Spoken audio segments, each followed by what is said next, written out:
What is going on, football fans?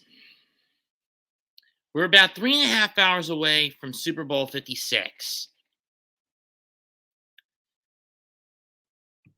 Today, I'm here to do a little bit of a preview as to this battle.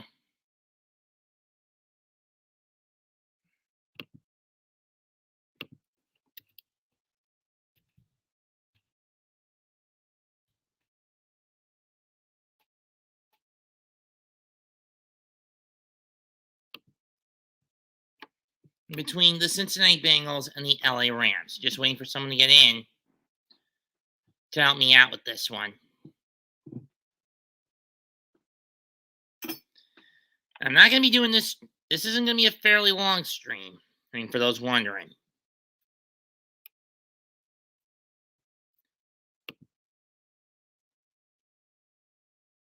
Oh, now he tells me.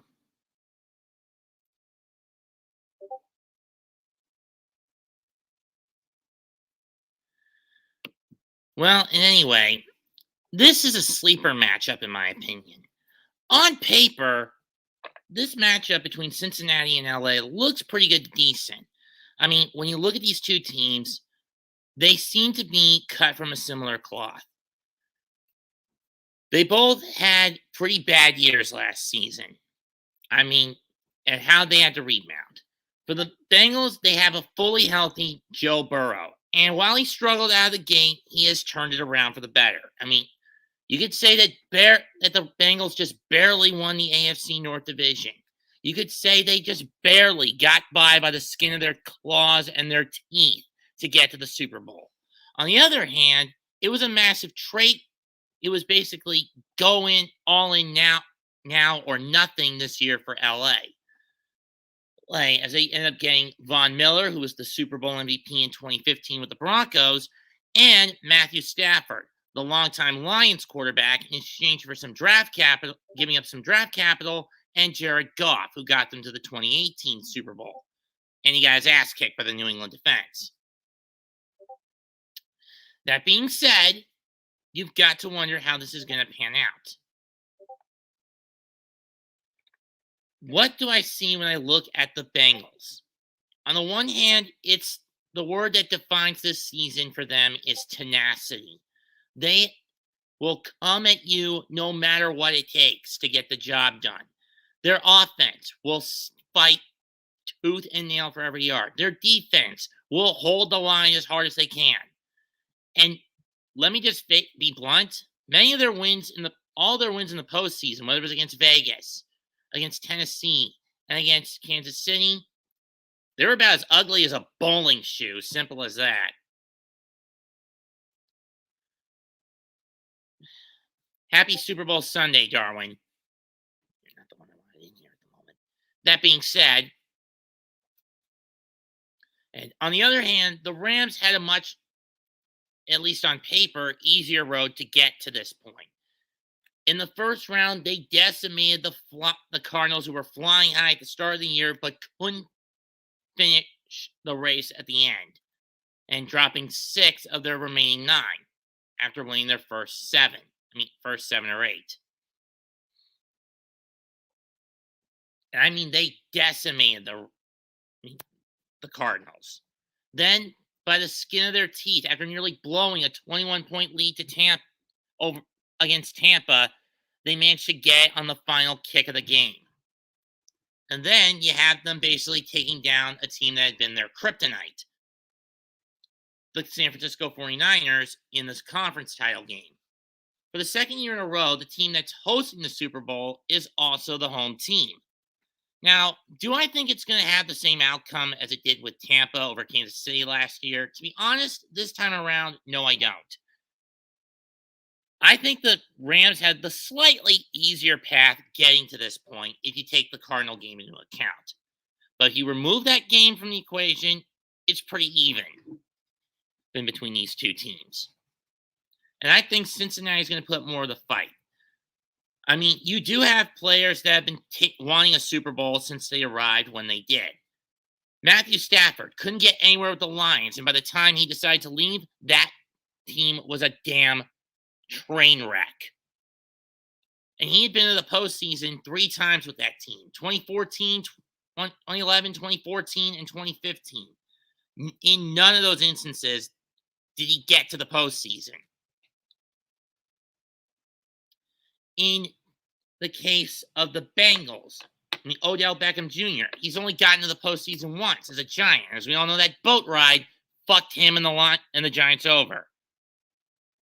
You have the Rams winning by 7, Raph. I'm going to go with the Bengals by 3.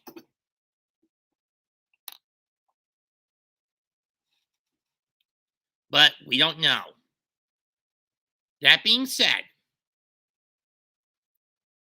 when you look at this setup, I think it's going to be the defenses that hold this up. And when you look at the defensive numbers, I think the Rams have the advantage, but it's not a big one.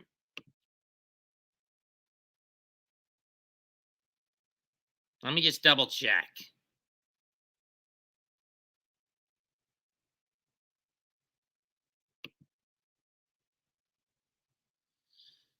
Let's see.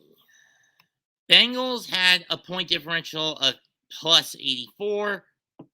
Rams had one of plus 88. So they're fairly even defensively, but I think what's going to change, what the key factor is, and they're pretty even in terms of points for and against. Rams 464, 372 against. Bengals 464, 376 against. But let's look at the point average. Let's expand that to point average. And the other factors. Bengals only played 2 games indoors. Rams had played 12 of them. 2-0 versus 9-3, respectively. Bengals had gone to overtime and won, I think, a game this year where the Rams did not. Yeah, Bengals were 1-2 in overtime. And you got to wonder how that could come to play if this game goes 60 minutes over 60 minutes.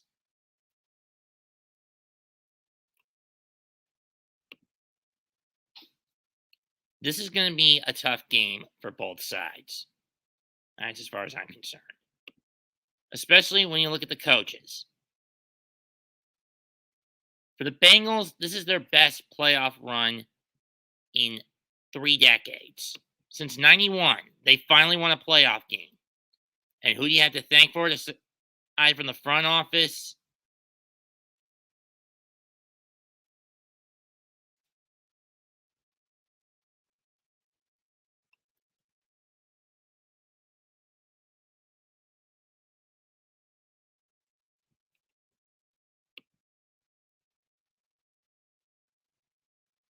Trust me, I don't follow a lot of this stuff, so I wouldn't know who's coaching these teams more often than not.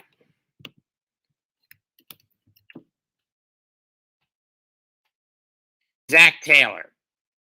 And for the Rams,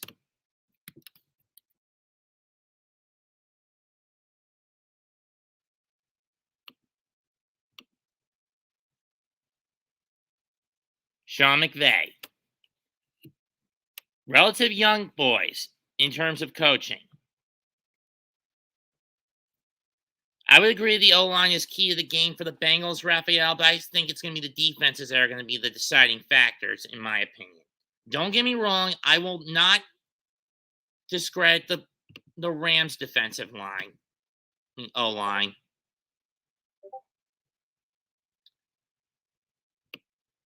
But I do believe things are going to get panned out pretty hard.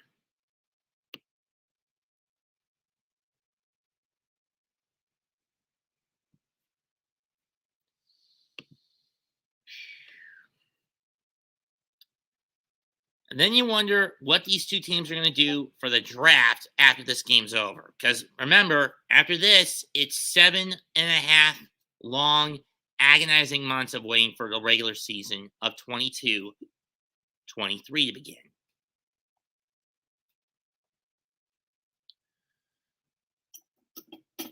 How are things going to go? Nobody knows.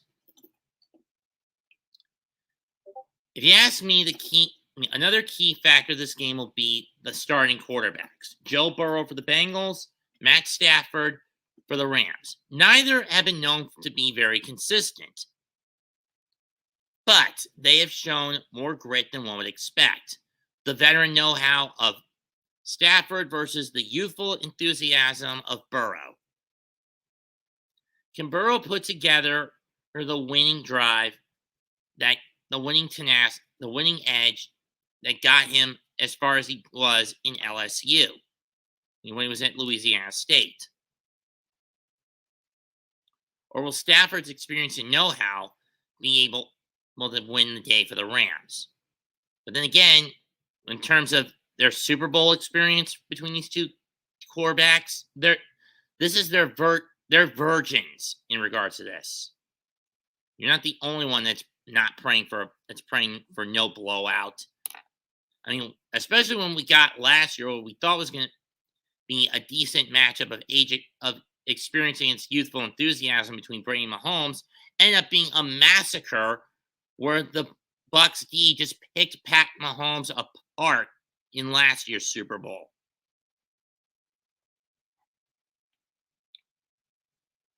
How are things going to go? Oh, in that regard, no one knows. I mean, let's run down the teams that were in this year's postseason and see where they fucked up. For Pittsburgh, it was the fact they were basically relying on a winded and worn-out arm in the form of Ben Roethlisberger, who finally got to ride off into the sunset. I mean, he only got in because the Steelers only got into this postseason because the Raiders were able to beat the Chargers. Had that not, and the Colts fell in their game on the final week of the season. Had that not happened, we would have seen either the Chargers or the Colts going to Kansas City and getting their asses kicked.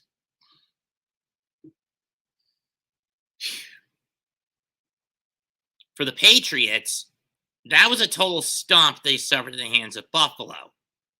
I mean, Mac Jones, sure, he got the Patriots into the postseason and after a one-year absence. But the problem here is they choked near the finish line. And you got to wonder, what's that going to do for them? Now, don't get me wrong. I think Mac Jones' stock is going to go up in the future, but he's going to be in a bit of a rough patch for his sophomore year in 22-23, now that some of the players have figured him out. If he faces that Buffalo defense again, he's getting his ass kicked, depending on how soon and how late he gets to play them. When we look at the Raiders, another team that essentially got in by the skin of their teeth, much like Pittsburgh. But due to the tiebreaker, they got the higher seeding than the Steelers. They ended up proving to be a bit of a fight, but not enough to overcome the Bengals and fell 26-19 to the current AFC champions. Skipping ahead to then to Buffalo. Buffalo is a team of what ifs and what could have beens. Had they decided not to either squib the kick instead of kicking it into the end zone in the final 13 seconds of that game, we would have seen the AFC title game in Buffalo last week, and it could have been the Bills going to the Super Bowl, not the Bengals. But when you look at it that way, I do agree with the urinating tree. The Bills were damned if they did squib it and damned if they didn't squib it. And then there was the coin flip that they lost. They never got the ball, and Kansas City capitalized on it. And that was one of, if not the best game of this postseason, and between the Bills and Chiefs. And you better not try to, and I dare anyone to try to argue with me on that.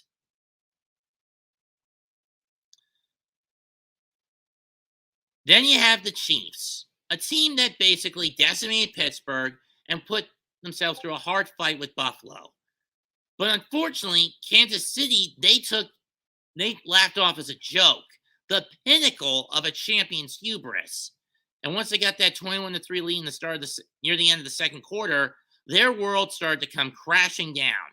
They gave up 23 unanswered points and eventually fell to the wayside after basically coughing up a pick at the start of overtime. Mahomes was not himself that game. And then, of course, the Titans. No King Henry meant the Bengals didn't have to worry about the rush defense, the running game. Throw in the fact that Tannehill was his usual clumsy self, and the Titans were overthinking everything.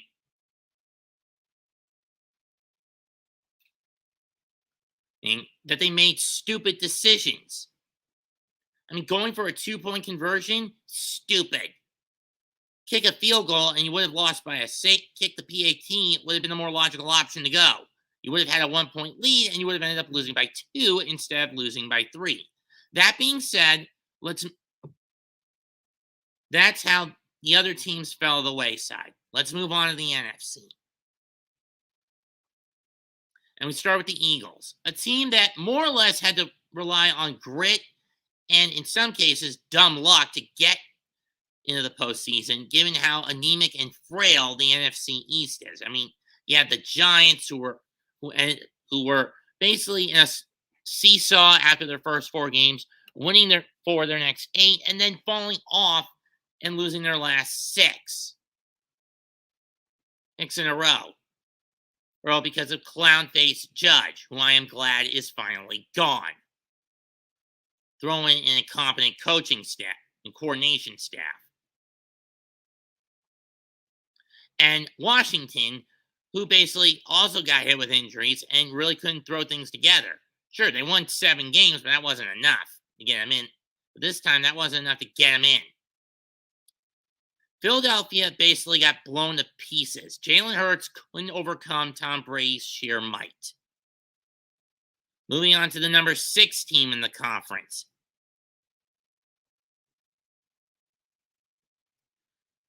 Which was, who was it? San Francisco, I believe. No, yeah, San Francisco. This was a team I didn't expect to take down Dallas in the dumbest of fashions. I mean, seriously, McCarthy, who runs a QB draw up the middle and doesn't have the team rush up fast enough to spike it? I mean, you could say ref ball did the Cowboys in, but I'll get to that in a bit. And then they capitalized on Green Bay's piss poor special teams, which led to a massive nightmare of problems for the Packers. I mean, a block punt that got returned for a touchdown, and then the game-winning field goal. Throw in, and then you go to the Rams, a team you view yourself that were somewhat the Superman of the West, and you were the kryptonite, the Lex Luthors. But unfortunately, this time, Jimmy Jesus couldn't bail you out. You had the lead and squandered it on at least a few occasions. And ultimately, Garoppolo just couldn't get it done. And Kyle Shanahan may be on the chopping block for this blunder. How ironic. 2 years ago, he got them to the Super Bowl and choked it away again, just like he did in Atlanta in 2016. And we don't know if he'll ever recover from this.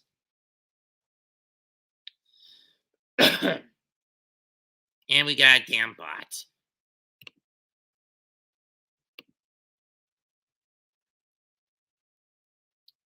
I hate bots. I really freaking hate them.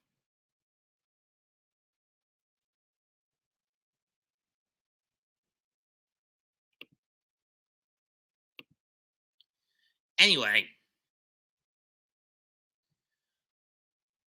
then we look at Arizona, a team that started by winning its first 8 games with Kyler Murray. But once other teams figured him out, he and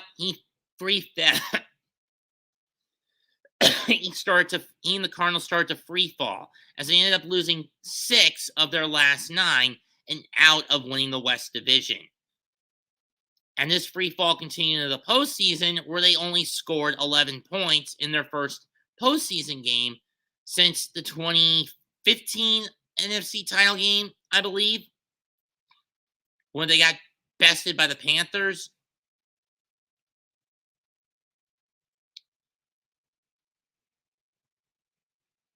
I mean, I watched that game, and Arizona just looked lost on both ends of the ball. Couldn't outmuscle and could not outsmart Los Angeles in that game. It's no wonder they got trounced 34-11. But then again, with this Cardinal coach, he starts flying high and crashes like a rock near the home stretch of the season. Maybe there's need of a coaching change in Arizona, but I would give it another year before that happens.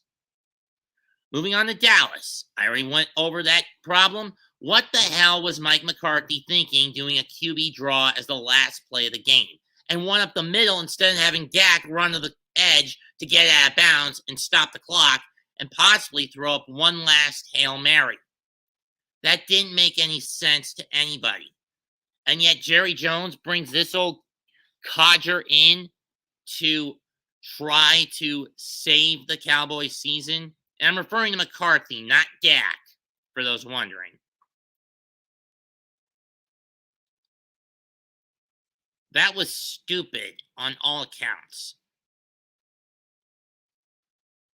Maybe McCarthy will get a reprimand from Jerry Jones, but Jerry Jones is basically the Darth Sidious of the NFL, well, at least amongst the owners. He just won't go away, and he is too dangerous to be left alive.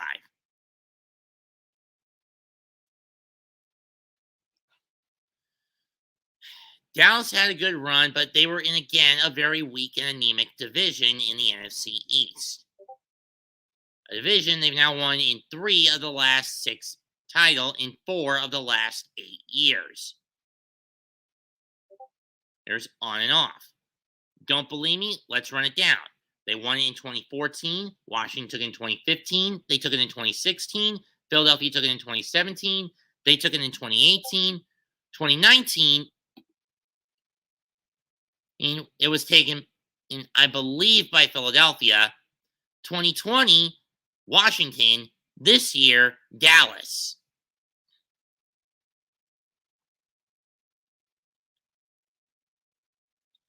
And that's the problem with the Cowboys. They are very inconsistent.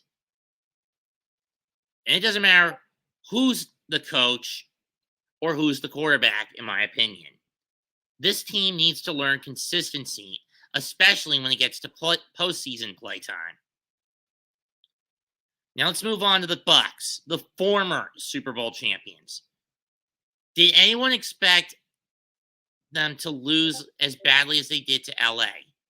Essentially, shooting themselves in the foot, falling behind early, having to come back and then give up the game-winning score? No. Nobody did, to be fairly honest. That's why I find it kind of horrid that happened for them. Brady wanted to go out with a record 8th Super Bowl title. But unfortunately, at 44, he retires with only 7 on his hands. 6 of them with New England, 1 with Tampa. But now, if this was the way, this is not the way Brady wanted to end his career, but personally, I am glad his career is finally over. It's time for him to hang it up. The guy's been around for 20 years. Most quarterbacks don't last that long in the NFL.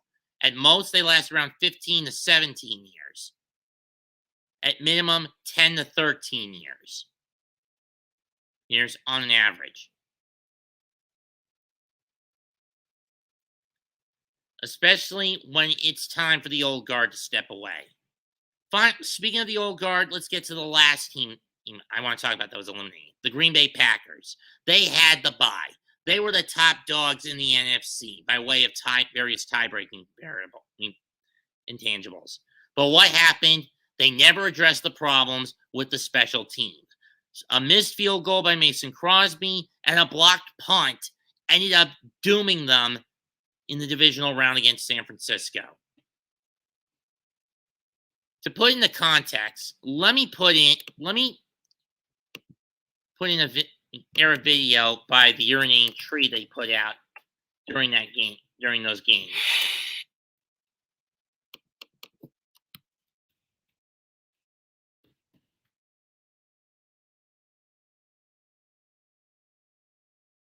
about those games.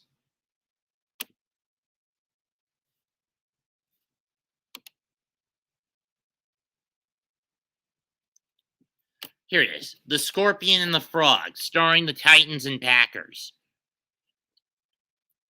For those who don't get this analogy, I'll explain. It's a Russian parable.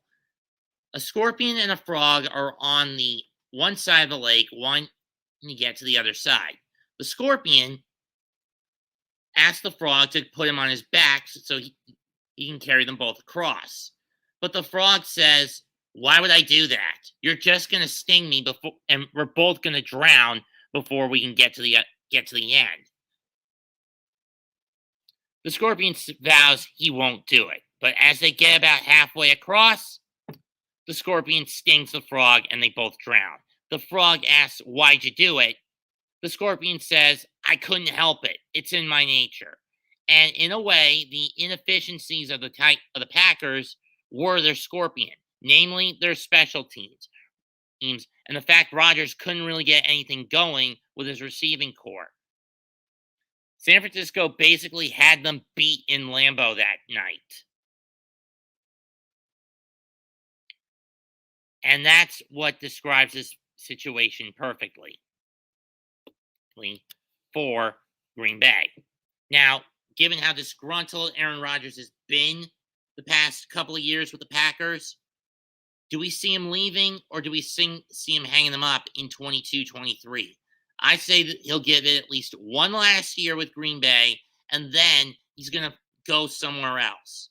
I don't think he's going to go the Brett Favre route where he's going to go to a team that's going to screw over his reputation, and then go to another team that he'll get some of it back, but then get screwed over again. I think that if anything after next year with Green Bay, he hangs them up. That's all I see him doing in 2022, 2023.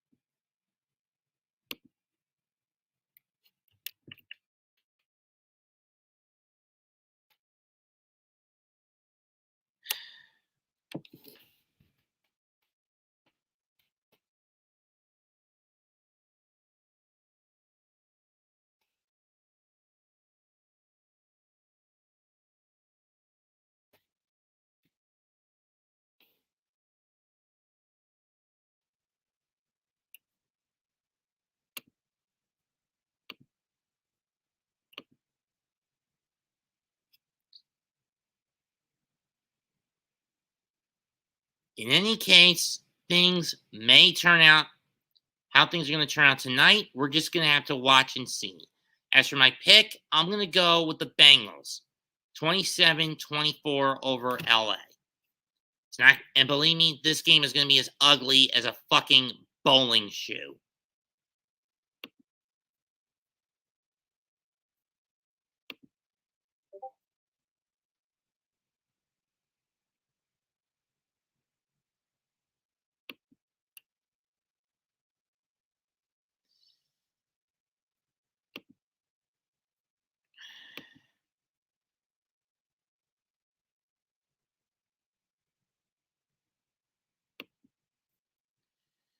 If things pan out for Cincinnati, it'll be their first Super Bowl win in franchise history. For the Rams, they're looking for their first title since 1999. Let's keep in mind, the Rams have been in this spot more often than Cincy if you go back to the 70s, where they were taking on teams like the terrible towel steel curtain of the Pittsburgh squads.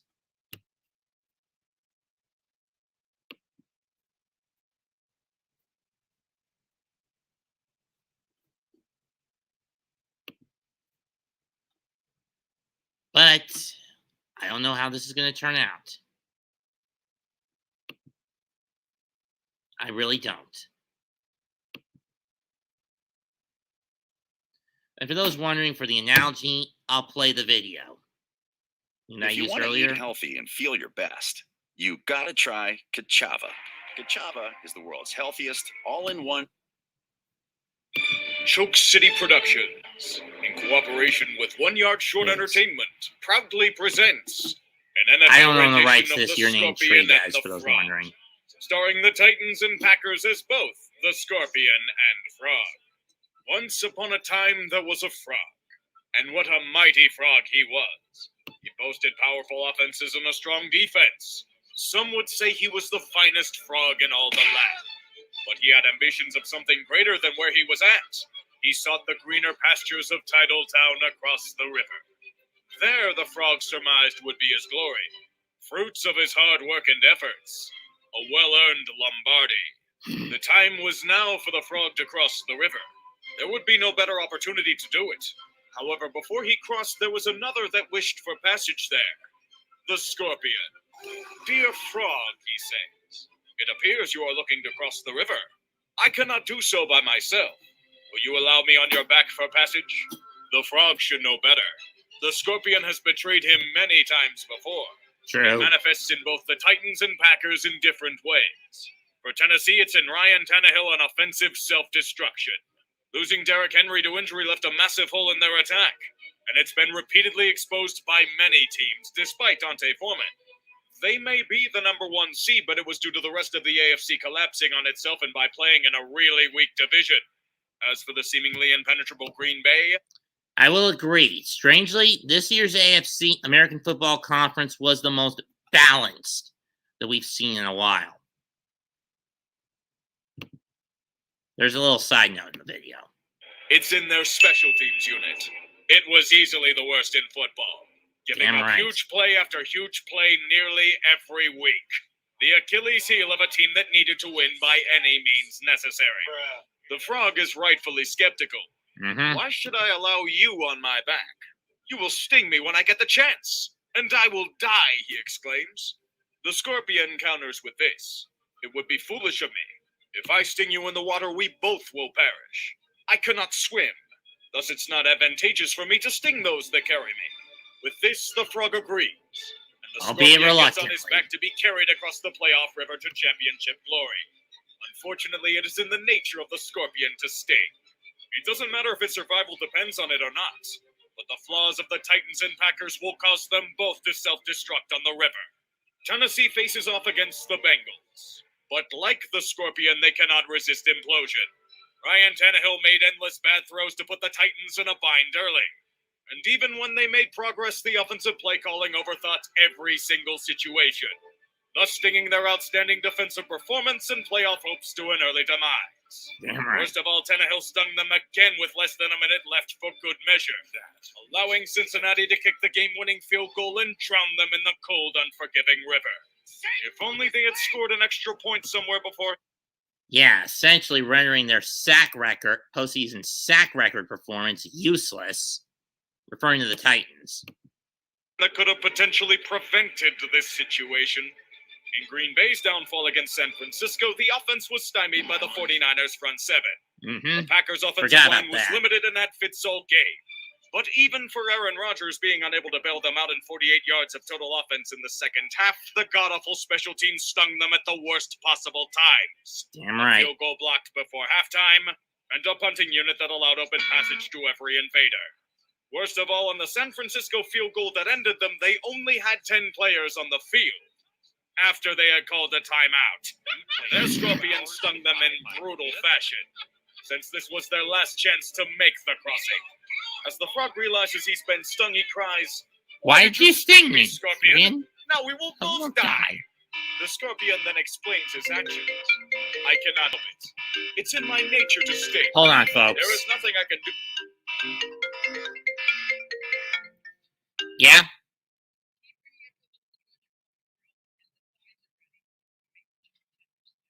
Oh, they're grilled ones. They're grilled tenders. Okay. Sorry. Sheesh. Sorry about that, folks. I'll be right back. Gotta run an errand for my mother.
Sorry about that.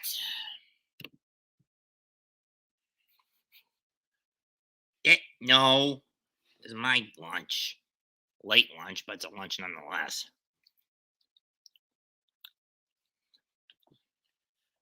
Sorry, Mom, I just air fried some chicken meat. So if I start dozing off a bit, blame the bird meat, not me. Anyway, back to the video. Stop what I am. And like the Scorpion, the shitty Packers special teams and Titans offense without a healthy King Henry killed both of their teams. Worst of all, this may have been the last great chance for both franchises to make a deep run. Tennessee's defense is strong, but they've learned a harsh truth this season. Ryan Tannehill isn't going to lead them anywhere. It'd be easy to say to cut Bates, but if they do, he has a dead cap of $57 million next season. Perhaps they could trade him, but you won't be getting much for a QB in his mid-30s on that massive contract. Get that right. On the other hand, get that right, Tree. On the other hand, what's the big problem for the Packers going into next season? Easy. Massive amount of bloated contracts they gotta deal with. And there'll be $45 million over the cap.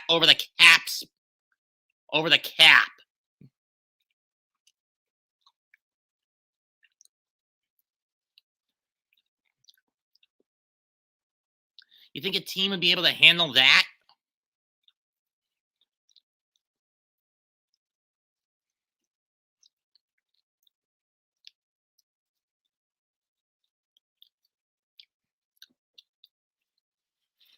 I don't think they will. I mean, let's look at what they got to get rid of. And they're going to have in the books next season. And they might be screwed. But for Green Bay, oh, Lord. At least the Titans can still say they have a chance. This season was it for the Packers. They knew that if they failed, there would be hell to pay in the offseason. Now payment is overdue. There's a strong chance Aaron Rodgers has played his last game as a Packer. And look at all of these free agents to sign. Devontae Adams, MVS, Devondre Campbell, Robert Tonyan, Lucas Patrick, and so much more. Did I mention they're almost $45 million over next year's cap without making a move? They are fucked with a capital F. It's worse than dealing with humiliation. It's going to be ironic that next season, Green Bay is going to be essentially the Lions. And that's if they don't make a move with the massive amount of overdue cap they gotta shed.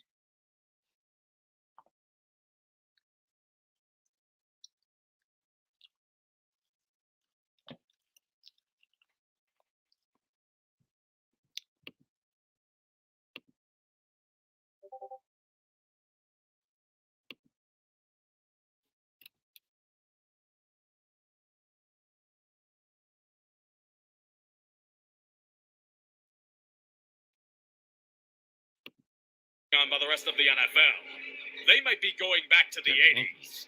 Packers fans that remember the NFC North, this is spank bank material, whatever the hell that means. Whatever the hell that means.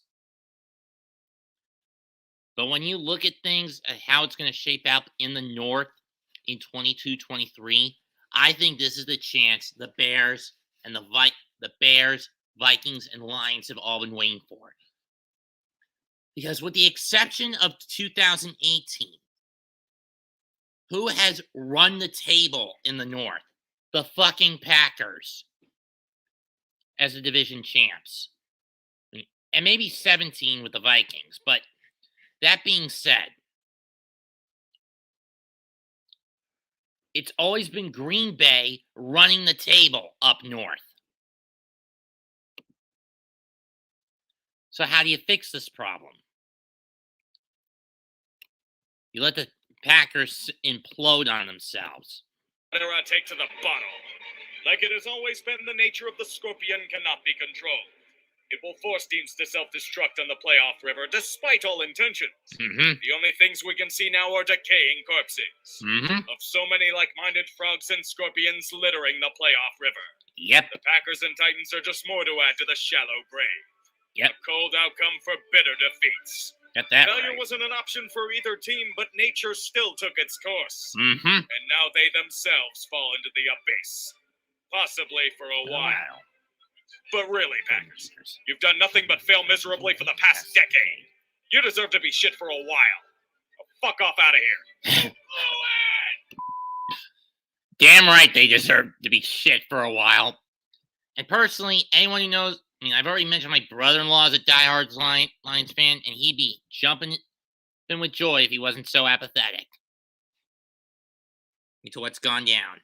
But that said, this has been tough on both squads. And for the Rams, for the Packers and Titans. I know I went a little off topic, but I don't know what else I can say with the Super Bowl itself. And as for the commercials, do we really give a horse's ass at this point? They've gotten worse and worse as years have gone by.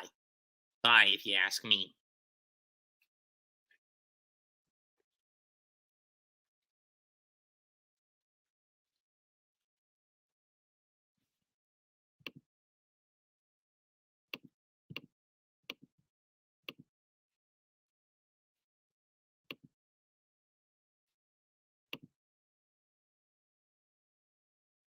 If anyone in Tana's Discord wants to help out,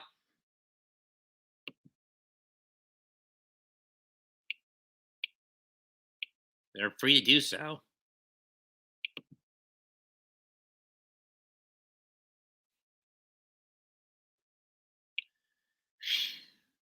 But then again, what am I to do? They're free to do so.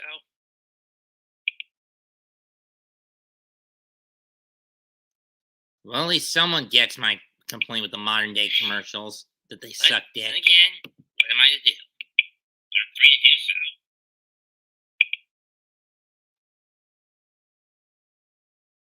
Well, at least someone gets my complaint with the modern day commercials that they suck dick. Then again, what am I to do? They're free to do so.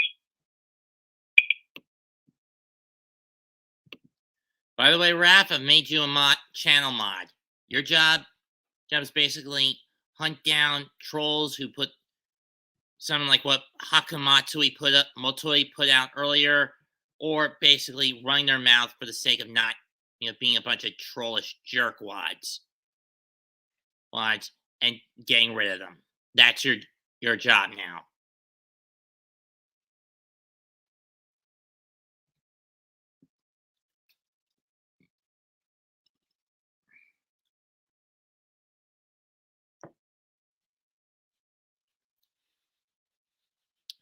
Whatever the case, who knows how Super Bowl 56 is going to pan out. And you're welcome, Raphael.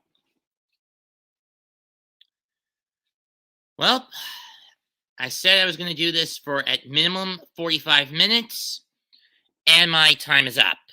So leave a comment, smash the like, sub to the channel, know whether it be where I'm using my studio on StreamYard or by proxy having it hooked up to my YouTube account. Mets2128 signing out. Goodbye. Good night. Bang.